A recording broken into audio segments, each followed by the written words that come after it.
I want to hear cannons. Downfield, pull up, ball to the 5, touchdown Tampa Bay. Mike Evans does it again. Fire the cannons, Bucs. It's first and goal. That's picked off. And who else? Rondé Barber. And the Tampa Bay Buccaneers may ride to the Super Bowl with that one. Third down, 18. Dropping Gannon, looking Gannon. Throws up with the head to the shot. At the 40. Derek Brooks 30. Brooks to the 25, 20. Derek Brooks all the way. There it is. The dagger's in. We're going to win the Super Bowl. And then the cannons come. Fire them. Keep on firing them. Keep on firing them.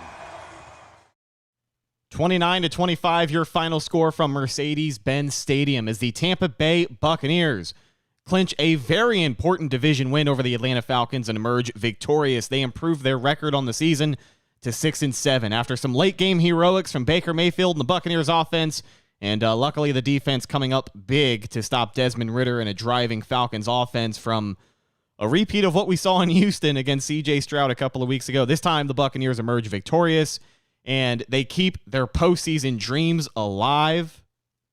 Bucs win. Welcome back to the Can of Fire podcast. I'm your host, as always, Rhett Matthew.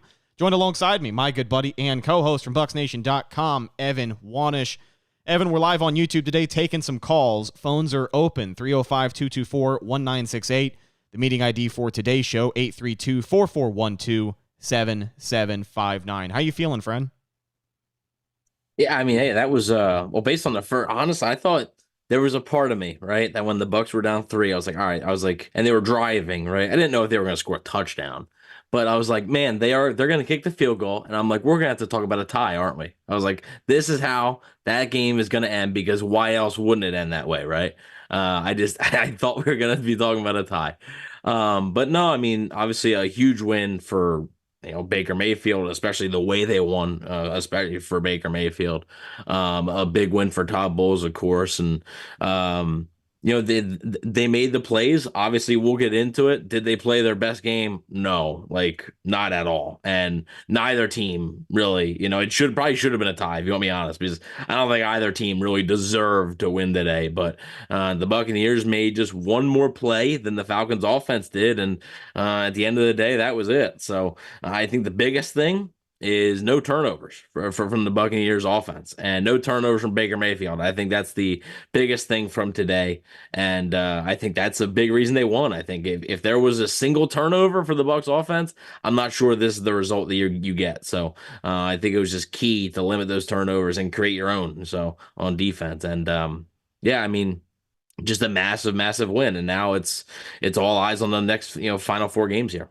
Yeah, it seemed like through the first 3.5 quarters, the defense was the only reason the Bucs were in this game. It was kind of a weird day because, again, like you said, I don't think on either side of the football the Bucs played their best ball today by any means. The offense was fairly non-productive for most of the game, I would say. Had a couple of big plays in the beginning and obviously made the plays that counted in the game-winning drive there in late in the fourth quarter, but aside from that, they were kind of underwhelming. And the defense, they were leaky at points today. Obviously allowed more points than they did to Atlanta last time these two teams played, but a couple of big-time turnovers and a safety in the end zone. We'll talk about all of that. Keeps the Buccaneers ahead in this one. But let's talk about the quarterback first and dive into Baker Mayfield's day. 14 for 29, 144 yards, 2 touchdowns, and then the game-winning drive. The touchdown to Cade Otton, which Cade Otton also caught the game-winning touchdown. Well, what could have been the game-winning touchdown against Houston, and the defense couldn't hold up their end of the bargain. So he finally gets his this week. No turnovers for Baker, but I got to say there were a couple of points in this game, especially in the second and third quarter when the offense just wasn't doing very much. Just a bad rhythm for Baker to be in. He was missing a lot of throws. At one point, I think missed 7 out of 8 targets sometime in the third quarter. Wasn't getting a lot of help from this run game. Some bad play calls. We can also talk about that when we grade the offensive performance, but we'll focus on the quarterback first. Your thoughts on Baker today? Yeah, I mean, really bad until the final drive, really. I mean, I don't even think it was the final drive. Like to me, that was it. And honestly, the final drive, he wasn't that great. I mean, there was the time that the broadcaster said he missed 6 of his last 7 throws. That was on that final drive. So I mean, really, I wouldn't even say an up and down. I would say not a very good day, but he made the throws when he needed to. Will it work against better teams? Probably not. And Atlanta has a good defense. But at the same time, like, will that work these next 4 games? I don't know. I don't know how many times you're going to be able to live like that. It, it creates this issue now, right? Of where you're debating on bringing back Baker Mayfield because there's the good, but then there's the bad. And it's basically, can you win consistently with the guy? And stuff like that is what makes things tough, and it's what drives the conversation of should they, will they, should they or shouldn't they. It's tough because you see the good, but at the same time 90% of that game was pretty bad. I mean, the only thing he didn't do bad was turn the ball over. Like, that's the only thing he didn't do, and it was obviously a huge key, and props to him for it. But because, I mean, he had last week, he had that interception, and not last week, the last time against Atlanta, he had that late fourth quarter interception. That was a killer. And for him to limit those is huge. At the same time, though, yeah, I don't think he played very well at all. But kudos to him. The throw to Godwin, and then obviously that throw to K-Dot in there was just, 2 massive throws. And those are the only ones that really count at the end of the day. So while you're going to be looking for a better performance, because like that's probably not going to fly even next week up in Green Bay, like it's probably not going to work. Still, pretty positive ending for Baker Mayfield when it capped off a pretty brutal day. And if they would have lost that game, if that Godwin catch doesn't happen, we're having some serious different discussions right now. And yeah, I just it's the Baker Mayfield thing. It's that inconsistency, and that's what makes things tough. I'd say a lot of the problems we saw today are the same problems we've seen all season. In the third quarter, had a ball batted down at the line of scrimmage. In the fourth quarter, missed a wide open Mike Evans. You can't let that happen. A couple of throws today got away from him, and I'm sure he'd want him back. And we've seen it week in and week out. Again, it's good that he didn't record a turnover today. The Bucs played well. They won the turnover battle, which, again, you love to see. A couple of close calls, especially with the Rashad White call there at the end of the game. But, they come out on top in the turnover battle, but I agree. I think today what we saw from Baker, it's going to continue the conversation of, is this a guy that you can win with? Is this a guy that you can make a long postseason run with? And so far in the 2023 season, I feel like even when he's playing his best football, even when we have seen the ceiling that he can have in this offense, I don't know. You're still kind of left. You're still kind of left guessing what's going to happen after that. But we got our first call of the show. You're on the Can of Fire Podcast Live. What's your name? And so far, this is Bobby.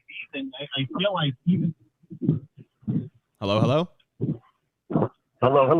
This is Bobby. Hey, Bobby. What's up, man? How Can you hear feeling? me? Yep, we got you now. I've been trying to get in a couple of different times, but is it just me, or do we just look like dysfunction at every turn? I mean, it's like it's almost like we throw these same routes, we run these same design runs 4 or 5 times, and then maybe the 6th time it'll finally work. It's like we're looking up, making plays instead of executing and putting the pressure on the defense. They had 4 replacement offensive linemen today, and we did not attack them. It just seems. Is it just me?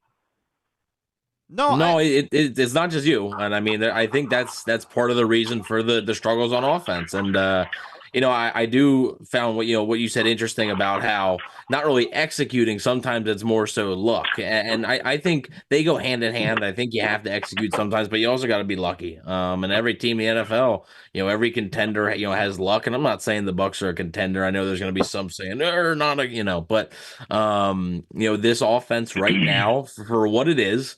They got the job done today against a pretty stingy defense. They did, and I want to give the Falcons their kudos for. I know they're a top 10 defense, but it just seems to me that other teams scheme to take advantage of our weaknesses and to put us in bad positions. But it's like we're just trying to do something and see if it works. I mean, offense, defense, special teams. Carlton Davis finally made a couple of plays today. I was ready to cut him. But, I mean, he finally made a couple of plays today. Tryon, JTS just keeps getting exposed. Kansas is playing great, but he can't hold the whole team up, you know. Yeah, I thought and honestly, I can't put my finger on the problem. I thought, honestly, for all the young guys out there on defense, you know, they got Levante David back, but no Vita Vea. That was a big loss today. I thought they were better than I expected them to be on defense, but they were definitely leaky at times, and they were inconsistent, and you didn't see quite as much pressure on Desmond Ridder as you wanted to. Only 3 sacks on the day for the Bucs, and then, of course, a couple of really close turnovers. There was the Antoine Winfield interception that they ruled incomplete. There was that, you know, red zone interception by Carlton Davis, which for a while, again, I think is one of the biggest plays of the game because that kept the Bucs in the game way longer than they deserved to be throughout those first 3 quarters. You know, like the defense came through and they made big plays today. But aside from that, I would say they were underwhelming. Same with the offense. They came through, they made big plays today, but outside of the big plays, it seemed like they were massively underwhelming. But I will say, we'll talk about the run game here as we get a little more into the offense. Rashad White and Chase Edmonds today on 33 carries combined for 142 yards. It really did not feel like the Bucs were running the ball that effectively today with all the 3 and outs they had. Well, you're right. They didn't run it effectively all day. It was really the second half of the game where the run game, it almost seemed like they couldn't stop the run game after what's the young man Streets. I think once he went out hurt, then we were able to move the ball on the ground after that. But it was like we couldn't get anything done. And I mean, Atlanta, they're just chunking the ball up to London, I mean, repeatedly. And I'm like, okay, if you're telling me that defenses are taking Evans out of the game, why aren't we snatching a page out of their book and shutting down their number one receiver? Why is it that Ritter's throwing the ball all over the field and keeps hitting London for big plays, but Mike Evans is, what did he have, 3 catches today? Yeah, I think 2 or 3 catches for Mike Evans today. No, only 1 catch for 8 yards, and it wasn't until the 3rd quarter that he got that catch on a slant route. Wow. And they were trying so hard to get the monkey off of their back from not getting Godwin the ball. Yeah. But you can't force it to him. And he made a couple of uncharacteristic drops as well. And we're fighting. We're in the thick of things, but it doesn't look good, I tell you. And I don't know what we're going to do next week in Green Bay. Yeah, hey, we're in it till we're not, man. So it's going to be an interesting game next week. It'll be cold up there in Lambeau, but I don't know. Hopefully we come out victorious. It's not over till it's over, but we appreciate your call, man. We'll talk to you soon. All right. Have a good one, man. You too. All right, let's talk a little bit more about the offense today before we take this next call. Oh, just kidding. He left. So okay. I guess we don't have to take that call. I wanted to talk a little bit more about the offense today because, yeah, when you pull up the box score and you go through and you look at the receiving numbers, Chris Godwin, your leading receiver on the day, 5 catches for 53 yards. Now, I think he had well over 8 targets today, close to 10, if I'm not mistaken. Baker was either off target or it was just a drop or a good defensive play by the defensive back for Atlanta. Their secondary was pretty stout today. I will say they gave the Buccaneers some problems, and you know, the caller had talked about it too. They did a good job of neutralizing Mike Evans today. 1 catch for 8 yards after the productive week he had last week against Carolina. I was talking a lot of talk on the game preview show, and I said, hey, Mike Evans is a guy that gives A.J. Terrell problems, and today that did not seem to be the case. But you look a little more at what they were trying to do on offense. They did come out firing to Chris Godwin. It seems like they were force-feeding him, and when your leading receiver only has 53 yards and your quarterback has 144, he goes 14 for 29 passing. I mean, outside of what the run game did today, probably their most effective day running the football. Rashad White, 25 carries, 102 yards, averaging over 4 yards a tote, I think for the first time in a game this season, aside from when he had 100 yards on 15 carries not that long ago. And then Chase Edmonds, really good running the football today in a rotational position, 40 yards on 8 carries, averaging 5 yards a tote. So we talk about the offense stepping up and making big plays when they needed to, but outside of that, man, you know, all around, they were underwhelming today. Yeah, no, and we had a $5 super chat from Amazement 717 said, glad I took Godwin prop targets today. Targets over receptions since Baker is inaccurate at times, despite final throw, of course. LOL. Yeah, I mean, thanks for the $5 super chat there, Amazement. Yeah, I mean, you know, we knew that they were going to try and get Godwin involved for sure. And it felt like, I mean, I think the over-under was set at 4.5 receptions, so it sounds like you would have hit that anyway. So, but and including the biggest one being that last one. And David Cardona, even in the chat, was saying this game felt like the Wario meme. I've won, but at what cost? Evan made great points about how the team would be better long term if they lost, and with how they barely won, I have to agree there. So I mean, it's not. I know there's a lot of people who I think feel the same way. And look, we can have that discussion, about things that didn't happen in the game, but sort of long term, I guess. But I thought, the running game was the entire offense was pretty much underwhelming until the last little bit there. I mean, basically, they in the first half they basically scored 3 points because Carlton Davis basically set them up for a touchdown. Like they scored 3 points on the opening drive. Carlton Davis set them up for a touchdown. If that doesn't happen, they're probably not scoring a touchdown. And then they had the freaking safety. So like that's 12 points. They only really scored 3. And then their touchdown, to Rashad White there. And then obviously, we're able to move the ball. And we will, we will have to wait and see, what type of offense shows up next week. And again, you hope it's got to be better though in the first half, especially then, because you're going to be playing better talent. You're going to be playing better competition. And Atlanta's offense, Desmond Ridder struggled all day long. We'll get into the defensive side of things in a little bit, but there's a lot of people who are talking about obviously Todd Bowles, about Baker Mayfield, and like I get it. Now, does this mean they're out of the woods? No. Like, I think there's a good chance that whoever won this game was going to win the NFC South. I still obviously, if the Bucs would have lost, it would have been over for the Bucs. But they're not out of the woods yet, right? That PFF thing that I said on the game preview had them an 8% chance with a loss. So we had them a 52% chance with a win. So we're still like almost 50-50. Like they're not completely safe from the, and making the playoffs yet. And I know some people are going to be a little upset. Oh, Todd Bowles back or Baker Mayfield back. Like we'll see, but like that's still a little ways away. He still got 4 games. I mean, if they lose all 4 games here, like this game doesn't matter. Like if they lose the final 4 games or even lose the next 3 or whatever, like the game really doesn't matter then. So, we'll have to wait and see what type of team shows up. And that's, I think, the frustrating part is you don't know week to week what type of offense you're going to have, what type of defense you're going to have. The box score shows like a little bit better, but I actually didn't think the Bucs defense was that great today. I think it's more of a sign of just bad quarterback play by Atlanta. And like we talked about, on the game preview show, we mentioned it, and we even mentioned it. You mentioned it before we started recording. You're like, yeah, if they would have had Taylor Heineke in this game, like the Falcons might have won. Like the Falcons might have won. Like Desmond Ridder was that bad. Like literally that Drake London catch. Outside of that, like if that ridiculous catch doesn't happen, like I don't think scores a touchdown there. Like I really don't. So, they're good. The offense will have to be better because they're not going to be playing offenses that are as poor as Atlanta. Green Bay and Jacksonville both have better offenses, but they got the job done. We'll get to some more callers here shortly, talking some more about the offense, and we'll put a bow on it with this. Multiple chances today to put Atlanta away. I mean, you're up 2 possessions in the second half. 1 more touchdown, it's over.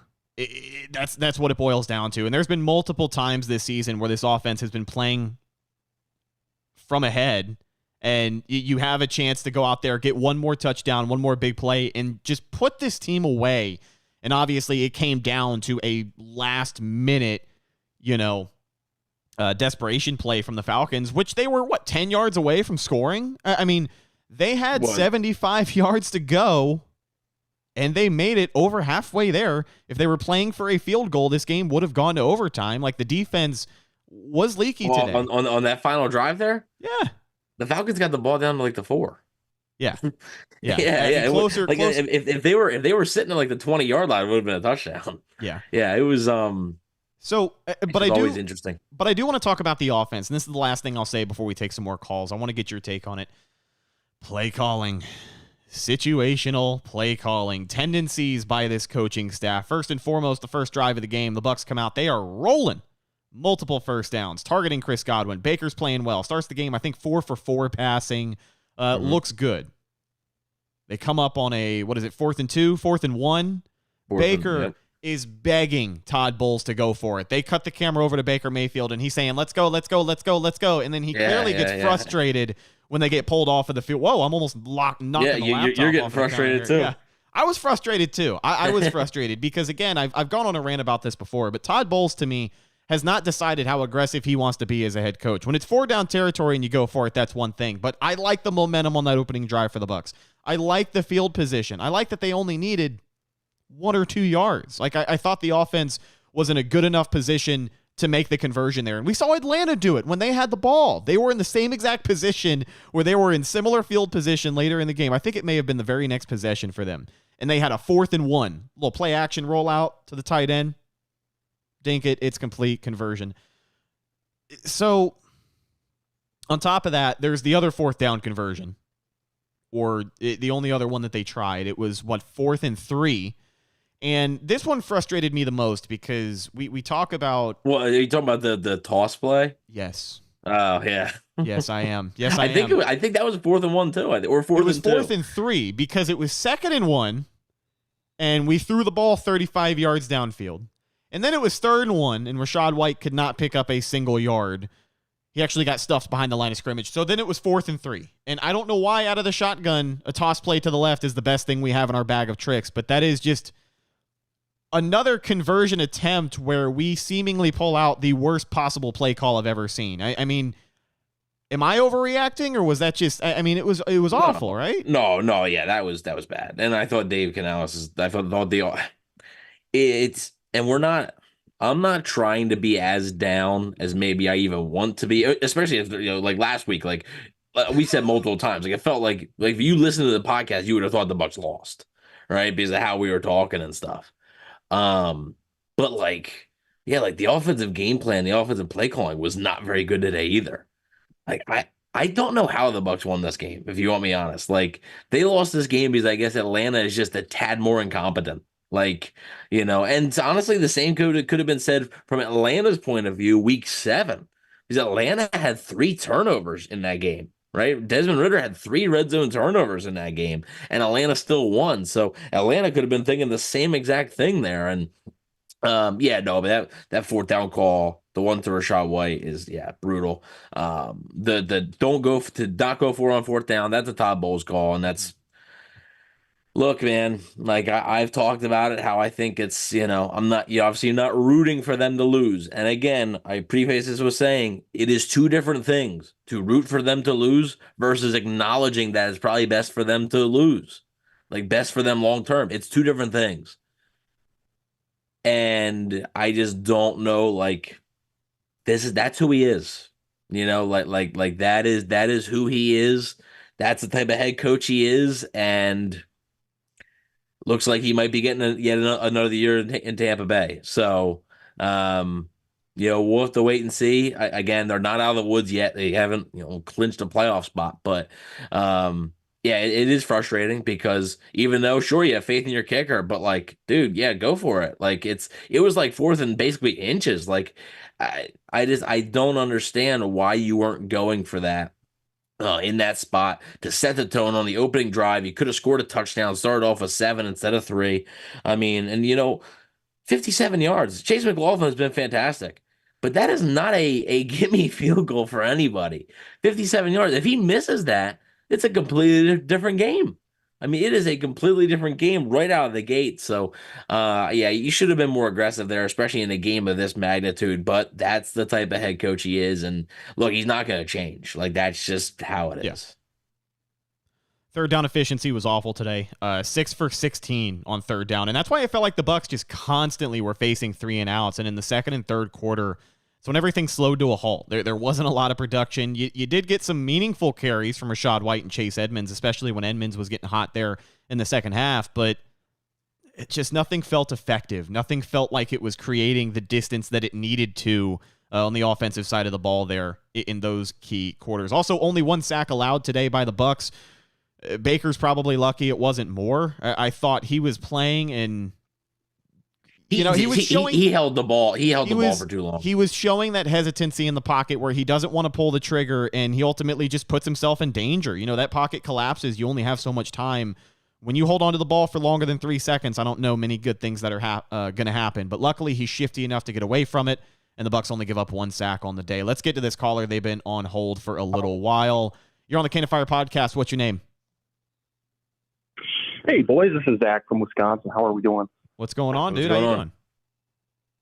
Oh, just watching the rough Bucs team win football games that they probably shouldn't. Yeah. Man, they're putting me in kind of a rock and a hard place. I'm sure you guys feel similar, but it's tough watching this team. I think we're not winning games by winning games. We're winning games by having other teams shoot themselves in the foot. Yeah, and it's tough to see. I don't think that we're going to make the playoffs this year. At least I hope we don't. I can't help but look forward to next year a little bit. I kind of want to get your guys' thoughts. Are you kind of done with this football team? Are we just kind of holding out hope for a playoff push? I feel like everybody listening here knows what happens if we make the playoffs. What's the best way forward here? Well, who do you want to answer this first? It's going to be two different answers. So either's fine. I'll keep my answer short because I know Evan's been waiting to talk about this for a while, and I'm glad you brought it up. I say that as long as the Bucs have something to play for, I'm going to root for them to win. I've said it before. They are not an organization who has a legacy of winning. They do not have a history of being a winning franchise. Still, after 40-plus years, they have the worst winning percentage in NFL history. They don't have the longest losing streak in NFL history anymore, I do not believe. I think the Browns passed them a couple of years ago, luckily. So 0-26 is no longer the worst losing streak in NFL history. But I want to see this team in the postseason, even if it means they get shellacked in the first round, even if it means we get another year of Todd Bowles. Todd Bowles has really tried my patience this year. Don't get me wrong. I will acknowledge that if they were to lose every game, it probably would be best for the franchise moving forward. But one of the things that we have not seen is consistency with a coaching staff in Tampa Bay. And I know Todd Bowles has been here as a coordinator for a couple of years under Arians, and he got the job under very weird circumstances. But I said it at the beginning of the year, and at the end of the year, I think once the dust settles and we're not all emotionally charged anymore, we can kind of say, listen, if the Bucs make the playoffs 2 years in a row, it's going to be hard to justify canning a coach who made the postseason 2 years in a row, regardless of if it's because the division is ass bucket or not. I'm not saying that there's more pros than cons to keeping Todd Bowles, but as long as they have something to play for, I will be invested. And what I saw today was not a playoff football team. Don't get me wrong. I'm not going to make excuses for this team. I'm not going to make excuses for Baker Mayfield's quarterback play. But when you are known league-wide for just losing, the more postseason appearances you can get, the better, in my opinion. Even if that means continuity with a staff whose ceiling might be, oh, shit, man. Maybe at this point, year 2 in this offense, 8, 9, 10 wins on the season at most. But I know Evan, his perspective is very different, and he'll probably dive a little bit more into why the win today may have been more of a loss for the Bucs. Yeah. Well, one really quick. If Todd Bowles, let's say they make the playoffs, right? And I think you hit the nail right on the head when you said they're not winning these games. It's the other opponent shooting themselves in the foot. It's not them taking control of the football game, and like they did against the Saints earlier in the year, 26-9. That's winning a football game right there, right? You'd feel much better about this team if they blew out Carolina last week and they handled business today against Atlanta. They won by 10, 14 points, even if it's a 7-point game, but they're in control the entire time. They're winning games in spite of playing poorly, not because they're forcing the other team to play poorly. It's because their opponents just aren't taking advantage of it. And I mean, the Vikings, the Vikings had 3 red zone turnovers in week 1 in the first half, and the Buccaneers only won by 3. So it takes a lot for the Bucs to win. I don't think you're alone in thinking that the Bucs won't make the playoffs. I don't think they're out of the woods with that. Here's my thing, and you talk about a winning culture. Okay, you need to establish a winning culture, Is a winning culture being under 500, only making the playoffs because your division is terrible, and then if your culture's that, right, and then you get knocked out in the first round, you get beat by 20 in the wild card round. If that's your culture, I don't want it. If that's what you think is a winning culture, to me, that's not a winning culture. Okay, to me, you went from going 13-4 and winning the NFC South, shellacking the Eagles in the wild card round, losing a tough one to the Rams, who won the Super Bowl, to all of a sudden making the playoffs with a most likely under 500 record for the second straight season, and most likely getting shellacked in a playoff game for the second straight season. Yes, Todd Bowles would have made the playoffs for a second straight season as head coach. Yes, he would win the NFC South for a second straight season as head coach. Yes, it would maybe be tough to fire them. At the same time, the Glazer family fired Tony Dungy after he made the playoffs 3 years in a row because they could tell the team wasn't going anywhere with Tony Dungy there, right? They felt like the team wasn't heading in the right direction. And to me, that's why I don't think Todd Bowles, then there's some who think, oh, he needs to make the playoffs, stuff like that or whatever. If, no matter what happens in that playoff game, he's safe.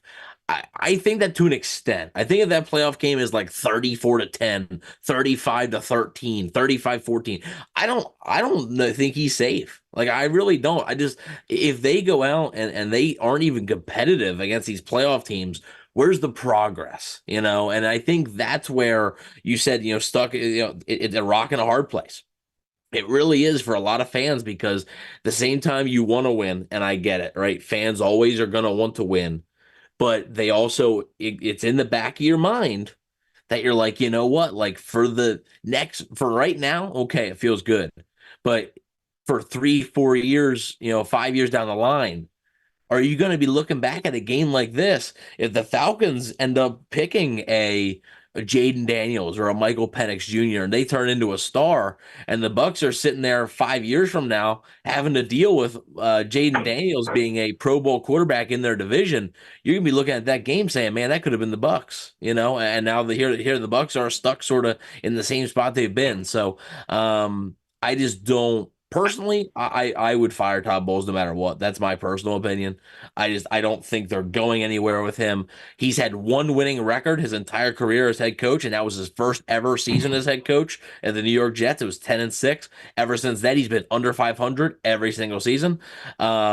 And I just don't see the progress there. So I'd fire Todd Bowles, even if you make the playoffs, and go from there. But I appreciate the call and appreciate the perspective, because it's nice to get somebody else's perspective on this, because I know you're not alone in that feeling. Absolutely. Yeah, I think you hit the nail right on the head there. If you look back all the way to week 1, we beat Minnesota barely because they had 3 turnovers, a fumble and 2 picks. Three red zone turnovers in the first half. Yep. Yeah, and that's all the way to the first game. I think you go every single game this year, and it's all the other team shot themselves in the foot, and we kept the ball. We barely won out, and that's just how the season goes. I think at the beginning of the season, before the season started, we all looked, and I think this is how everybody expected the season to turn out. I think everybody wanted either like a 3-win year or a 12-4 year if that happened, but we all thought that, hey, 7-8 wins is probably going to happen. And yeah, I think it's just, which to me that would be fine. 7-8 wins would be fine if you're looking good in those 7-8 wins, right? Like if you're like Carolina, they won last week. That didn't feel like a win. That didn't feel like a win. Even today, we're sitting here having this conversation about how we feel okay about the win, but in the long run, it didn't look like they were able to convince anybody today that they are going to be a playoff team if they win the division. So there's no way. Rhett's one of the most optimistic people you're going to find. He don't think they're winning the wild card round. I can tell you that. Yeah, right now. These wins don't leave you feeling better about the fate of the team. I will say that, and that's what's kind of odd about this season, because the way that these wins are coming about, we just talked about how you're relying on these other teams to shoot themselves in the foot, and luckily they can take advantage when they need to, but when they've had to be the better team, they haven't been able to do it. When they have played stiffer competition, they haven't been able to do it. It's just, it's very odd, because at the beginning of the year as well, I said this, and I think we could go back and probably find it on the podcast. As far as Baker Mayfield, my expectations for him this year, I said if you can finish, I mean, realistically, I picked them to go what, Evan, 7-10 this year, 8-9, Yes, yeah, 7-10 was my official prediction. I think their ceiling, I had them at about 9 wins, but I thought coming into the year, if you could get around 8-9 wins and Baker Mayfield finishes with 26, 27 touchdowns and 10 to 12 interceptions, I said that would be a win. Now, the way that the wins on the season have come about have definitely shifted my perspective, but my prediction at the beginning of the season was 7-10 and Baker Mayfield having an average year, 26, 27 touchdowns, which I think he's still on pace for, and he's got, 8 interceptions after the game today, so he still could finish with 10 to 12, but one of the better statistical careers he has had, but I still don't know why I feel so underwhelmed based off of what we've seen. Here's the thing. All right, the Buccaneers have 6 wins, correct? Okay. Of those 6 wins, 5 of those teams that they have beaten are scheduled to pick in the top 12 of the draft. Okay. 3 of those teams are scheduled to pick in the top 10. Yeah, we've seen what happens when they play Philly, when they play San Francisco, when they play Detroit. We've seen what happens. And that's why I get Bucs fans' frustrations here. Next year could be the same exact thing. And you know what's going to happen if they win the NFC South next year? You're also playing, again, just like this year, you're going to be playing a first-place schedule again. So that means instead of the Rams or the Seahawks, you're playing the 49ers again. Instead of playing the Vikings or the Packers, you're playing the Lions again. It's going to be the same exact thing.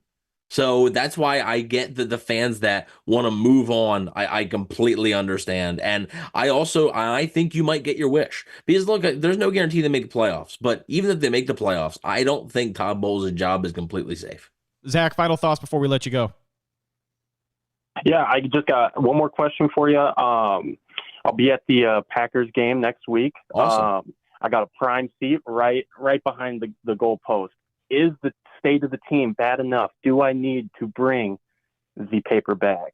No, come on, we're fresh off. I'd keep it in the back. Keep it in the back pocket. How about that? Back to back. That was the plan. Back to back wins, and we're done in the paper bags. Back pocket. Listen, if it's 30-0 by halftime, 21-0 by halftime, that thing goes on for sure. The bag goes on. Yeah, and you got to keep your face warm too, so that'll help. Yeah, give it till halftime. Right, I was gonna say I can't justify bringing the paper bag when you're fresh off of 2 division wins, but if it's an absolute shellacking by halftime, because it's going to be a tough place to play. So if that's the case, then maybe they'll make some moves out of you. Matt LaFleur has never lost a game in Green Bay in the regular season in the month of December. So, oh man.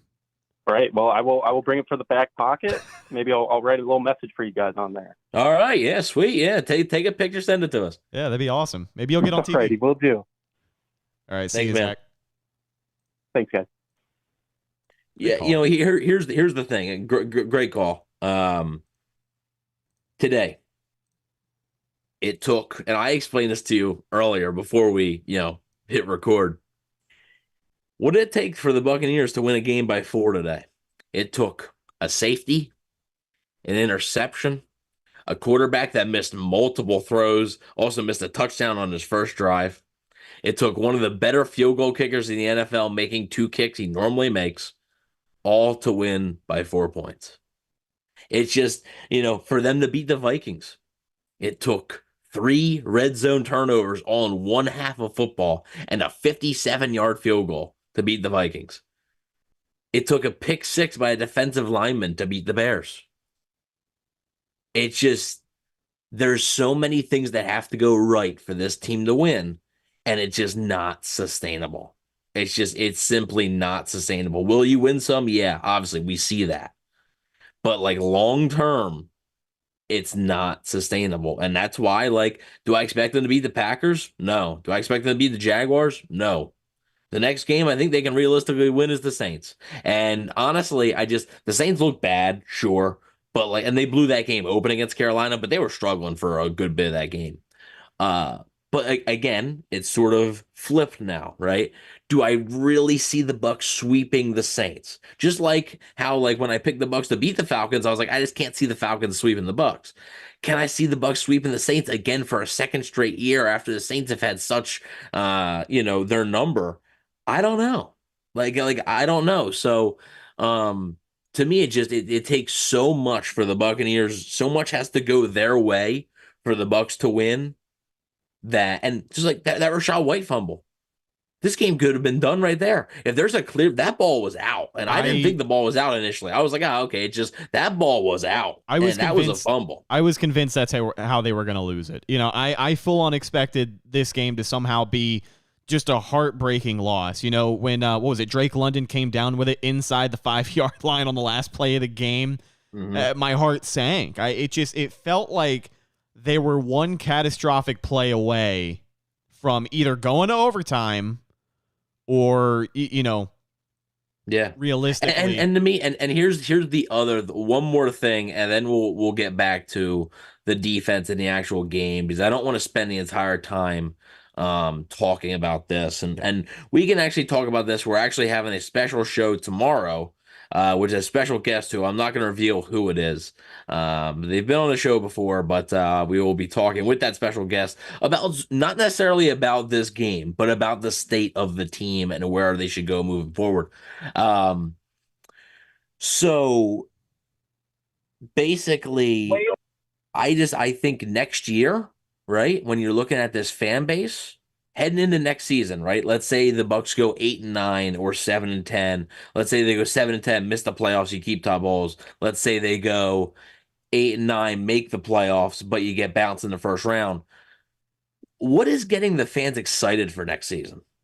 What is there to get excited about heading into training camp with Todd Bowles and Baker Mayfield and essentially a very similar roster?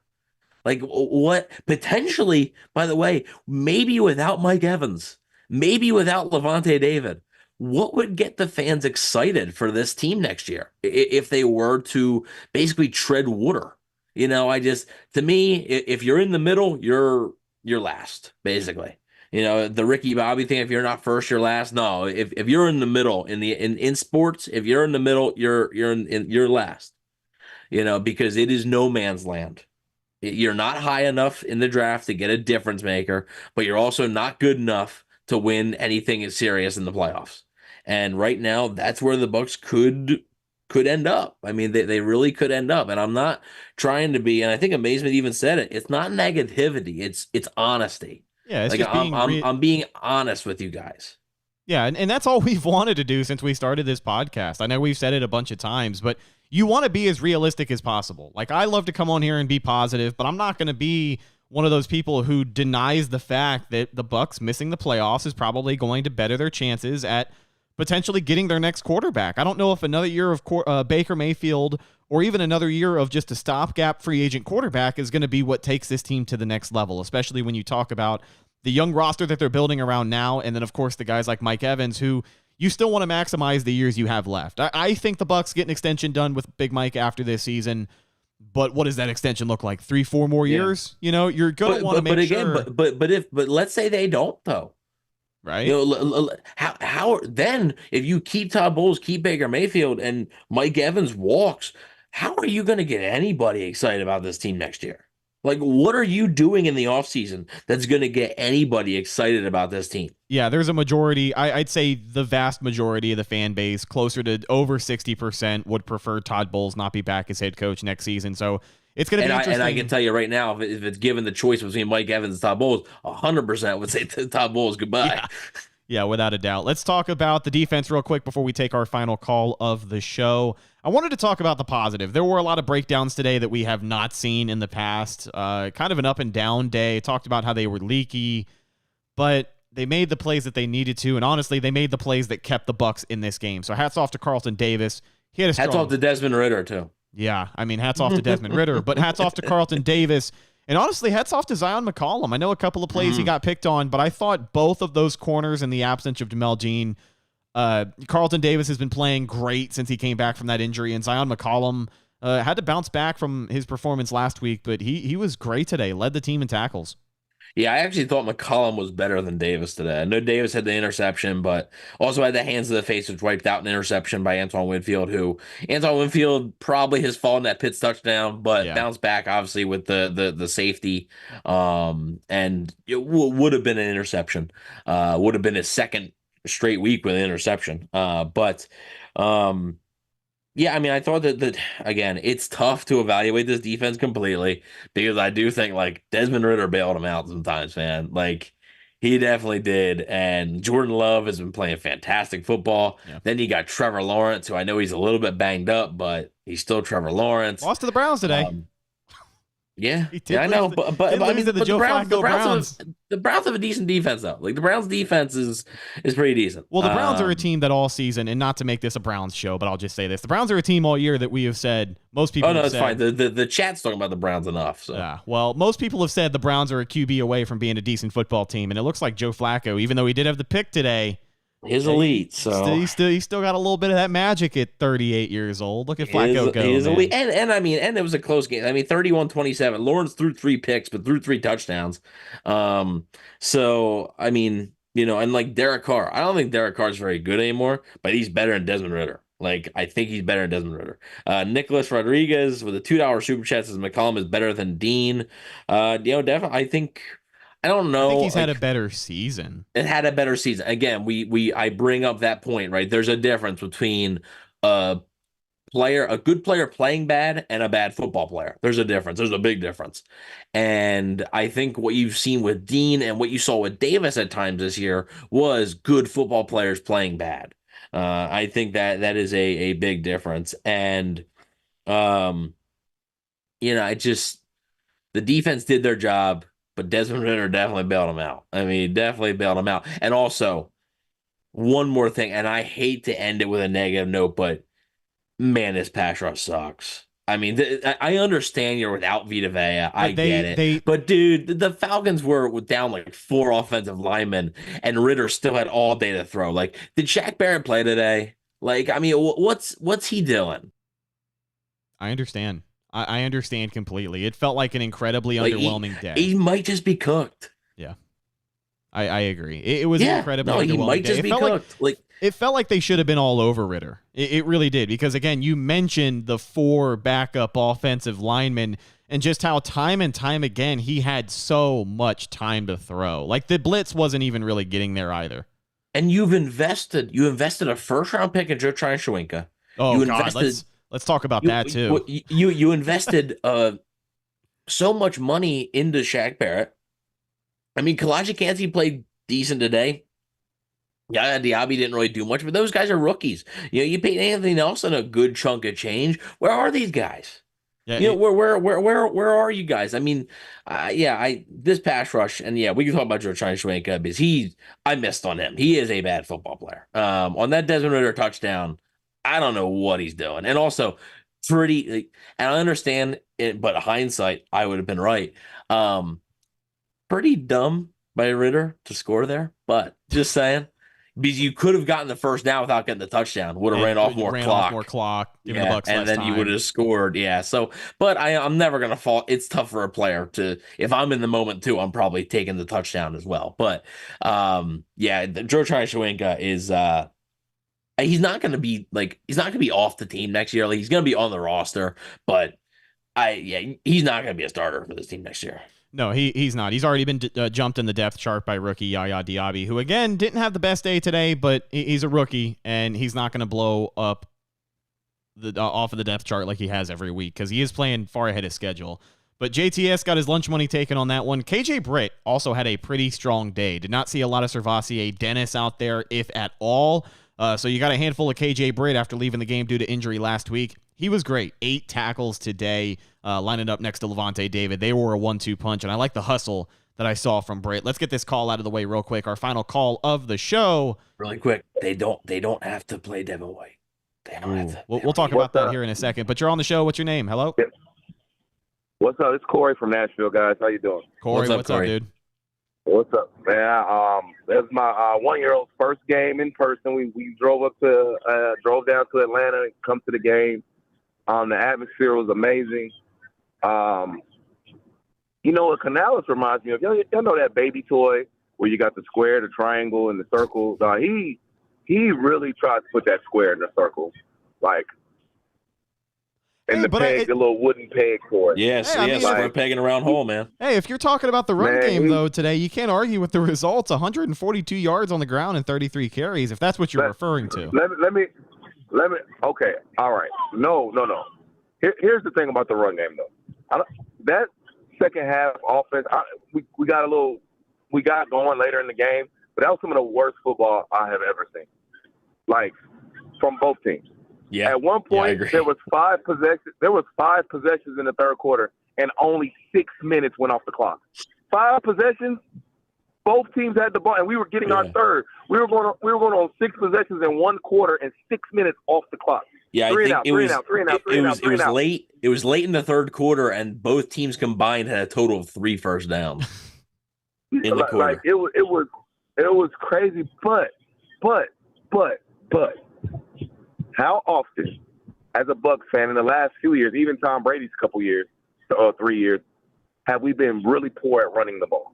I kind of feel like Canales is changing a mentality within our offense, and I think I might have been too hard on him because 142 rushing, and it looks schematically like we didn't get a touchdown on that drive when Mike Evans' hand touched out of bounds, but that was a put-the-game-away drive. Yeah, they wore him down. We wore him down running the ball, and Baker made some good throws. And I got to touch on Baker. He's been a professional. Like, no matter what you think about him, I don't think he's been that good. I think he's been pretty average, which is fine because we paid $4 million. He's been his paycheck. Let me say that. But he is a professional. And I got to give him credit for remaining professional through that game. That game had ebbs and flows. But when his number was called, he made some really good throws in that fourth quarter. Like, even on the drive where Mike Evans' hands was out of bounds, the hand fell out of bounds first. Because both feet did get in, but the hand touched first. It was so frustrating. But Baker made some throws. He stayed composed. He knew he wasn't having his best game. We all could see that. Come on, the whole world could see that.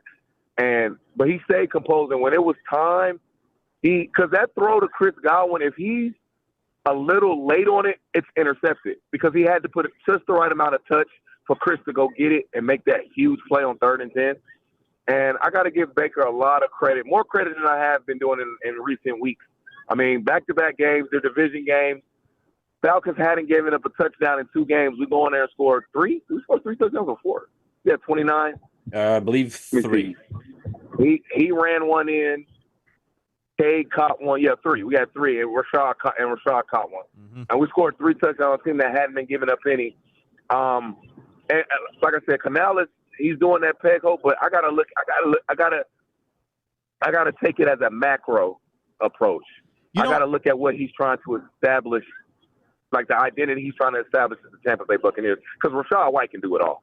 He's amazing. Yeah, and no, we don't. We don't have to play Devin White. I didn't miss him. Nobody missed him. I didn't even miss Dean. Not this version of last year's version of Dean would have been missed today. But this year's version, for what's he getting paid? Please give me Zion, KJ Britt, Savonte Dennis, and Levante. And schematically, I think we can hold our own. Just being honest. Talking about Canales really quickly before we dive into Devin White, I think one of the biggest things we can give Canales credit for this year is the emergence of Rashad White here in the second half of the season. I mean, we have seen steady progression, regardless of how stubborn they have been with the run game at times. The last 2 weeks is, I think, where we finally start seeing it pay off. It's a big 25-plus yard run. He's on my fantasy team. So big 25-plus yard run at the end of the game last week. I know it wasn't his most effective day running the football, but he won the game on offense last week for the Bucs. Big 4th down conversion this week, takes the ball up the gut, gets the necessary yardage, and then again, you talk about was on 3rd down.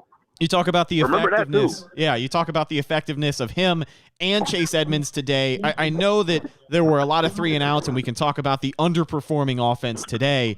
But regardless, 142 yards on the ground between those 2 backs, I think is the best day statistically they've had running the football, on top of the 31-yard receiving touchdown that Rashad White had today. 2 catches for 33 yards, 135 yards from scrimmage today for Rachaad White. But Evan, let's dive into this Devin White thing, because this is the last point I want to make here with our buddy Corey on the phone. We had this conversation on the game preview show. Oh, he did. Well, regardless, thanks for your call, Corey. What's the verdict? We talked about KJ Britt kind of stepping up and playing really well today. Servassier Dennis last week was serviceable when he needed to be, put in an incredibly tough situation. So now if you're the Bucs, after today, there's what, 4 games left? 5 games left? 4 games left. So what do you do with Devin White, a guy who's going to be playing for a contract more than likely outside of Tampa Bay, but a guy who was inactive today for another week in a row due to injury? I think he's got, 2 more games before the Bucs would have had to shut him down, put him on IR anyways. So his status kind of brought into question for another week in a row. Yeah, well, to me, I mean, we didn't think that he was going to be back. I think me and you agreed on that he probably wouldn't be back in Tampa Bay. I think the way, even freaking, JJ Russell last week, like the way these linebackers are playing who are replacing him, they're just playing better. Like there's no shot Devin White comes back at this point. Like I can't see it. Especially if they want to bring Levante David back now. If Levante David retires or says, look, I'm not coming back, maybe they make more of an effort to bring back Devin White because they want, to keep one of their linebackers, not lose both of them. But I don't see a way Devin White's back. Now, does he play again this season? Probably. I don't know about his status for this week. He didn't practice at all again this week, so it's not like he's like making progress or anything. So we'll see about him and Dean, but we'll have to wait and see about that. And but yeah, it's proving that like they kind of are fine without him. So the Dean thing, I think, is a little bit different. I just think Jamel Dean is just again, I think he's a good player having a bad year. I just don't think Devin White's a very good football player. So to me, there's a big difference. Really quick, before we head out, I want to, Millard Thomas in the chat is really bringing up some good points. Gene, Merry Christmas to you as well. We won't get into any diehard discussion here, but I don't really feel like talking action movies right now. If you want to talk about the Christmas movies, it's because every time around this year, you're wrong. You're on the losing end of the argument. Yes, you are. I'm not. That's wrong. Why you don't want to talk about it. You're just scared. Because something occurs around a certain event does not make it that event. It doesn't. Let me hear it in the chat while we got 126 people hanging out with us.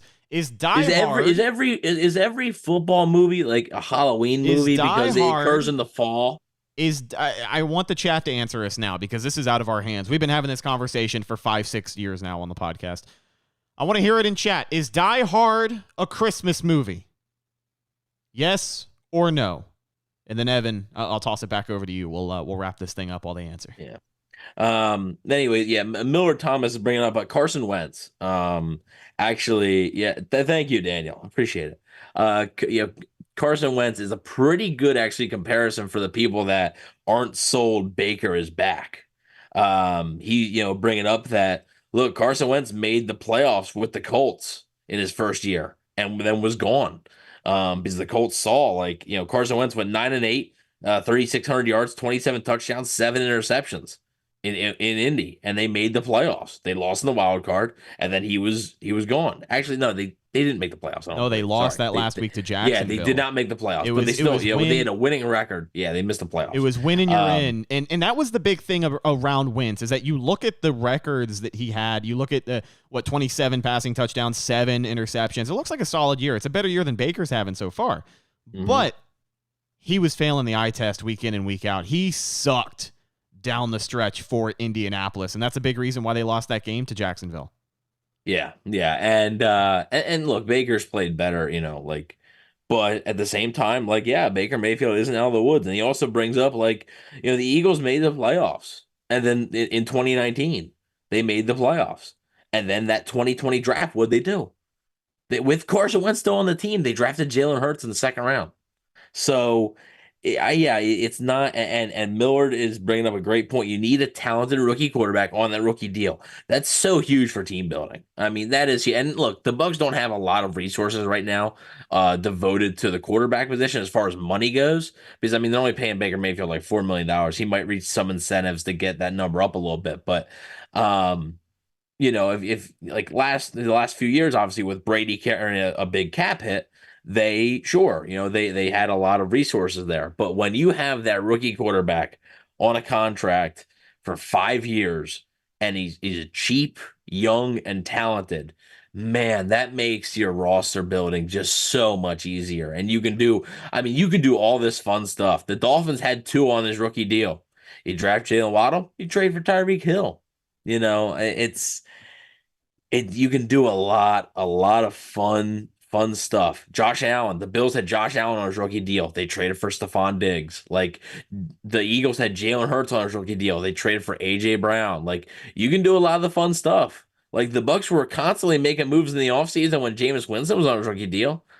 They all didn't work out, but I mean, you signed Brent Grimes, you signed Deshaun Jackson, like big money deals here, on like some of the top free agents because you have that flexibility. So I think that's definitely an advantage. And a lot of people are saying, talking about Jaden Daniels, and we'll get into that a little bit with our guest tomorrow about some draft stuff, but that might give you a clue on who it is. But I don't, at this point, like, and again, this is going to anger a lot of people. Like, you may be seeing Jaden Daniels in a Saints or Falcons uniform. Like, I think there's a real chance because if the Bucs win the South, I don't see a way Jaden Daniels is ever going to last to where the Bucs. I mean, he just won the Heisman last night. Like, I just don't see a way that that he's going to last to when the Bucs are picking at 19 or 20, whenever that may be. Michael Penix Jr. is probably more realistic, but he may even go before then. So we'll see. I'm not sold that Baker Mayfield nor Todd Bowles is back, but this type of win definitely helps. And I think the type of win helps with Baker more even than Bowles, honestly. Bowles' defense still gave up a touchdown late in the game, right, for the Falcons to take the lead. That's not a great look for Bowles, but Baker was able to bounce back and lead the drive. So we will see what happens. And Amazement says Saints would love Daniels. They would at the same time, though. I don't know if the Saints are picking a quarterback just because Still they got so a lot much of money devoted to Derek Carr. Like there's a lot of money there. So, and I have to assume, to be honest with you, if the Saints miss the postseason, I mean, Dennis Allen's got to be out of there too, right? I think you're going to see Dennis Allen and Arthur Smith both fired. Probably Todd Bowles probably retained. And Atlanta with a new shiny quarterback, and the Saints maybe with a new shiny quarterback, but if not a shiny quarterback, going to be adding a top 10, 12 talent in the draft. So again, that's why I'm not going to sit here and blame anybody who's, maybe not bummed, but who's like, man, like a loss wouldn't have been the worst thing in the world there for long term. One more stat on the day for you guys, courtesy of Greg Allman. The Bucs were outgained by the Atlanta Falcons today by 144 yards. Just like our one of our first callers said. I hate to keep cutting you off here, but I got a lot to say. They're not winning these games because they're playing well. They're winning these games by the skin of their teeth. Like, and I understand, like, people are going to say, oh, stop whining about a win and stuff like that. And I get it. A win's a win. And in the NFL, it's tough to win. Right. And congratulations to all those players, right? And coaches, because it is so difficult to win in the NFL and to win a game like that, right? That huge game there. But like, they're not like, that's why I still don't think like there still could be massive changes in the offseason. Because when you look at it, sure, like if you're just looking at the box score and you're just looking at the final score and the wins and losses, it doesn't look that bad. No. But like if you watch the games, like they're not playing good football. Like they're not playing a brand of good football. So we will see what happens. And a lot of people are saying about Trask, like they just won the game, man. Like if they would have lost, we would maybe be having a discussion about Kyle Trask. Because I think if they would have lost, they might have been able to be eliminated next week. I'm not sure, but obviously. And then, again, that's why I'm not going to sit here and blame anybody who maybe acknowledges that it's not so bad if they were to miss the playoffs and changes were to be made, because maybe that's what needs to happen for changes to be made. I mean, there's no guarantee that Todd Bowles is fired. Like if you're sitting here and you say, all right, yeah, you're going to go 8-9 this year, win the NFC South, lose 35-14 in the wild card round. And then next year, you're going to keep Todd Bowles and Baker Mayfield. And then next year, you're going to go 6-11 and miss the playoffs. Would you take that? Or would you rather miss the playoffs this year, get a Jaden Daniels in the draft, and then maybe still only win 6 games next year, but you have, a rookie quarterback, an exciting young rookie quarterback to look forward to? I think a lot of Bucs fans would take the quarterback. I do. Well, as far as 2023 and the rest of that season goes, the Buccaneers are in it until they're not. So as of today, first place in the NFC South, they get the lead back in the division over the Atlanta Falcons.